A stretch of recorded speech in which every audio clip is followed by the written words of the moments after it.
ओम शांति। 7 अप्रैल 2023 के महावाक्य। मीठे बच्चे, तुम्हें डबल अहिंसक बनना है। मनसा वाचा कर्मणा तुम कभी किसी को दुख नहीं दे सकते हो। प्रश्न, कल्प कल्प जिन बच्चों ने बाप से पूरा वर्षा लिया है उनकी निशानी क्या होगी? उत्तर, वे पतितों का संग छोड़ बाप से वर्षा लेने के लिए श्रीमत पर चलने लग पड़ेंगे। बाप का जो पहला फरमान है कि गृहस्थ व्यवहार में रहते पवित्र बनो, इस फरमान पर पूरा पूरा चलेंगे। कभी प्रश्न नहीं उठेगा कि आखिर भी दुनिया कैसे चलेगी। उनकी आपस में कभी क्रिमिनल असॉल्ट हो नहीं सकती। वे अपने को शिव बाबा के पोतरे, ब्रह्मा के बच्चे, भाई बहन समझकर चलते हैं। गीत। माता ओ माता। ओम शांति। बच्चों को अब कोई की भी महिमा नहीं करनी है, भगत महिमा करते हैं। यह गीत भक्ति मार्ग वालों ने मम्मा की महिमा में गाया है, परंतु बेचारे यह नहीं जानते कि मम्मा ने ऐसी क्या सेवा की है, होकर गई है, उनकी महिमा गाते हैं। परंतु वास्तव में महिमा एक की ही गाई जाती है। वह एक बैठ बच्चों को पढ़ाते हैं और ऐसा बनाते हैं। तुम भी उनके बच्चे हो जो भारत व विश्व की सेवा करते हो। महिमा भारत की करते हैं, चित्र भी भारत में ही है, पूजा भी जगत की यहाँ बहुत होती है, बाहर में नहीं है। कहाँ कहाँ शिव के चित्र हैं, परंतु वह यह समझते नहीं। वास्तव में महिमा है शिव की, जो शिव बाबा फिर जगत अम्बा और जगत पिता की महिमा निकालते हैं। बाबा से ही सबको श्रीमत मिलती है। देलवाड़ा मंदिर में सबके चित्र नहीं है, बच्चे तो ढेर हैं। तुम सब बच्चे राजयोग सीख रहे हो, चित्र तो थोड़ों के ही निकालेंगे। तुम जानते हो बाबा हमको स्वर्ग का मालिक बनाते हैं। शिव बाबा इनमें बैठा है। कल्प पहले भी ऐसे ही परमपिता परमात्मा ने हमको राजयोग सिखाया था। अब प्रैक्टिकल बुद्धि से लगता है। जब दूसरे सुनते हैं तो कोई कहते हैं बिल्कुल ठीक बात है, कोई कहते हैं हम कैसे माने, एक जैसे सब नहीं है। जब कोई नए आते हैं तो प्रश्न पूछा जाता है, गॉड फादर का नाम कब सुना है, कब भगवान का नाम सुना है? ऐसा कोई मनुष्य नहीं होगा जो कहे कि हम गॉड फादर को याद नहीं करते हैं, क्योंकि अभी सब दुखी हैं, इसलिए परमात्मा को याद जरूर करते हैं। सत्युग में कोई ऐसा नहीं कहेंगे कि पतित पावन आओ। दुख में सिमरन सब करते हैं, सुख में सिमरे ना कोई। दुख में सिमरन किसका करते हैं? एक का। भल सिमरन करते हैं परंतु जानते नहीं, सिर्फ महिमा करते हैं। यहाँ तो है सारी धर्म की बात। गाया जाता है रिलीजन इज माइट। कौन से रिलीजन में इतनी माइट है? सभी रिलीजन में तो इतनी माइट नहीं है। बाप आकर एक देवी देवता धर्म स्थापन करते हैं।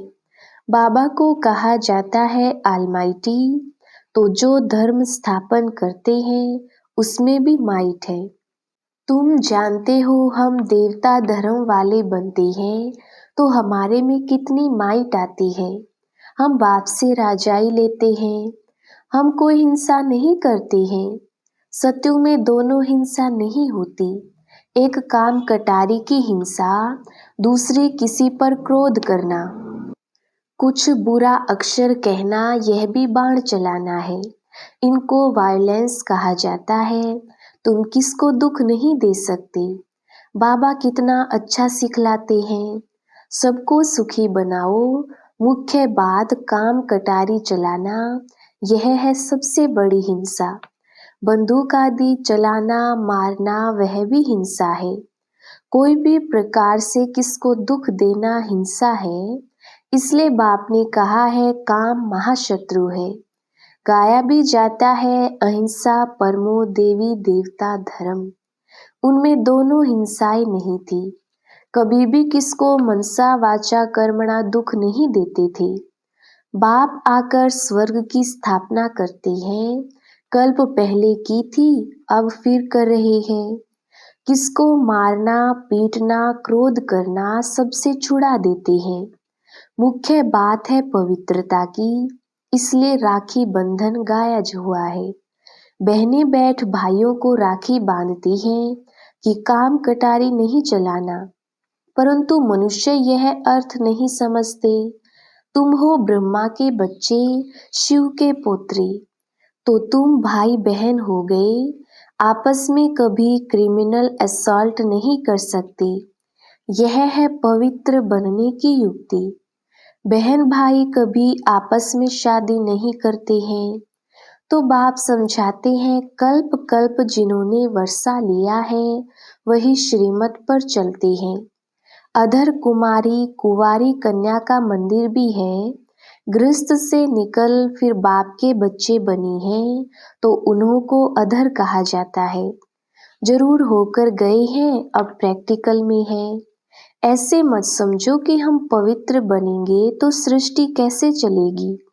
अब यह तो पतित दुनिया हो गई है, अब चाहिए पावन दुनिया। पतित दुनिया तो चलती ही रहती है, बंद नहीं होती है, तो तुम्हें पतितों का संग छोड़ना पड़े। बाबा आकर विकारी दुनिया की रचना बंद कराते हैं। सतयुग से निर्विकारी दुनिया शुरू होगी। बाप आकर बच्चों को फरमान करते हैं, फिर कोई माने ना माने। श्रीमद् भगवानुवाच, भगवान बच्चों को बैठ पढ़ाते हैं। क्या बनाएंगे? जरूर भगवान भगवती बनाएंगे। जो जैसा है वह ऐसा ही बनाएगा। निराकार भगवान बैठ निराकार आत्माओं को पढ़ाते हैं इस शरीर द्वारा। यह है बाबा का लॉन्ग बोट। बाबा को शरीर तो चाहिए ना। उनकी शरीर रूपी जुत्ती पुरानी हो गई है। जब नई थी तो गोरी थी, अब काली हो गई है। बाबा ने समझाया है तुम इस समय श्याम हो, फिर सुंदर बनते हो। इस समय हरेक श्याम बन गया है, उनको 84 जन्म लेने पड़े। श्री कृष्ण पहले सुंदर था, धीरे धीरे सुंदरता कम होती गई। श्री कृष्ण का चित्र भी है, नर्क को लात मार रहे हैं और हाथ में स्वर्ग है। कहते हैं मैं स्वर्ग में सुंदर था और नर्क में श्याम हूँ, तो लात मारता हूँ।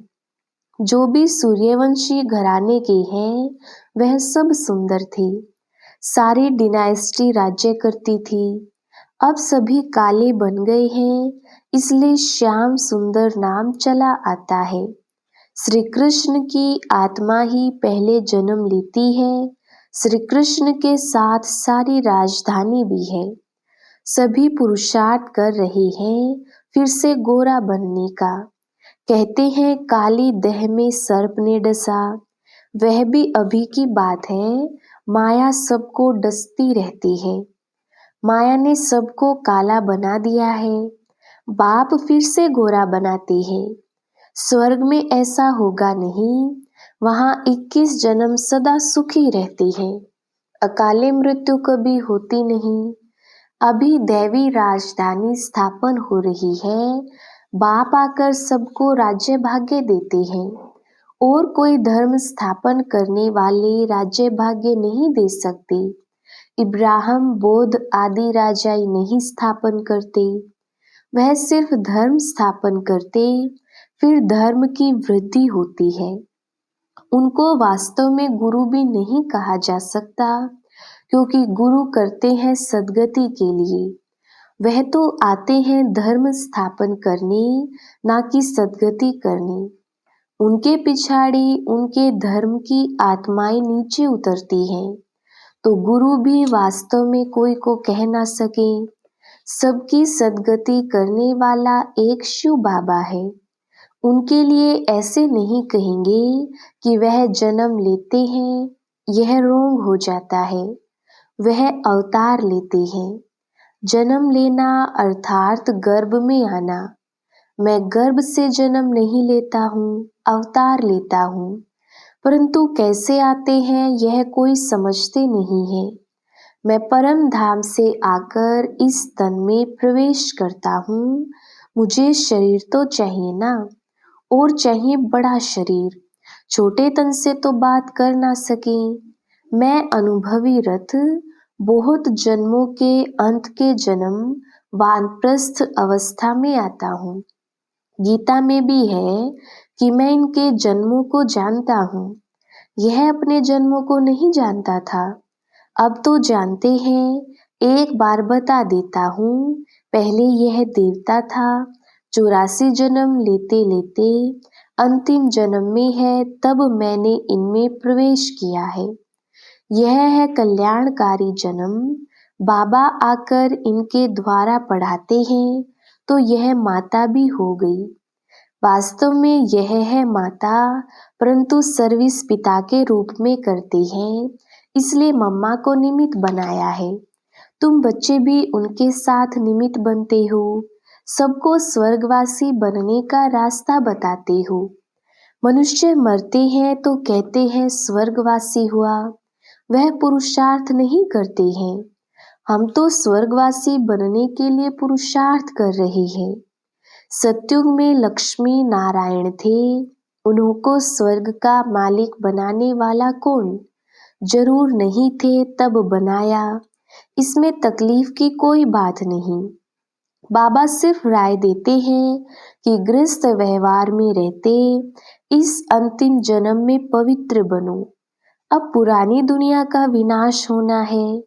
सतयुग में रावण को जलाते नहीं। मनुष्य कहते हैं यह रस्म अनादि चली आती है, परंतु कब से चली जानते नहीं। द्वापर से रावण को जलाना शुरू किया है। रावण का कोई ठिकाना नहीं है, शिव बाबा का ठिकाना है परम धाम। रावण का धाम कहाँ है? वह सभी में प्रवेश कर लेता है, कोई एक ठिकाना नहीं है। जब रावण राज्य पूरा होगा, सभी पावन बन जाएंगे, फिर रावण का नाम निशान भी नहीं होगा। राम और रावण दो चीजें हैं। राम स्वर्ग स्थापन करते, रावण दुखी बनाते। मैं कोई सर्वव्यापी नहीं हूँ, रावण सर्वव्यापी है, फिर मैं आकर इन भूतों को निकालता हूँ। यह भूत ही सभी को दुख देते हैं। इन भूतों पर विजय पहनाकर स्वर्ग का मालिक बनाता हूँ। तुम बच्चे सभी स्वर्गवासी बनने लिए पुरुषार्थ कर रहे हो। वह लोग कहते हैं स्वर्गवासी हुआ, तो फिर रोते क्यों हो? वहां तो वैभव ही वैभव है। मनुष्यों को स्वर्ग ही याद पड़ता है, परंतु पुनर्जन्म फिर भी नरक में ही लेते हैं। तुम जब सतयुग में हो तो पुनर्जन्म सतयुग में ही मिलता है। अब नरक बदल स्वर्ग आने वाला है, दुख की दुनिया बदल सुख की दुनिया आने वाली है। अब सर्व का सद्गति दाता आया है, सबको सुखी करने लिए। अच्छा, मीठे मीठे सिकिलधे बच्चों प्रति माता पिता बाप दादा का याद प्यार और गुड मॉर्निंग। रूहानी बाप की रूहानी बच्चों को नमस्ते। हम रूहानी बच्चों की रूहानी बाप दादा को याद प्यार गुड मॉर्निंग और नमस्ते जी।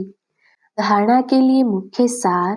पहला पॉइंट, डबल अहिंसक बन।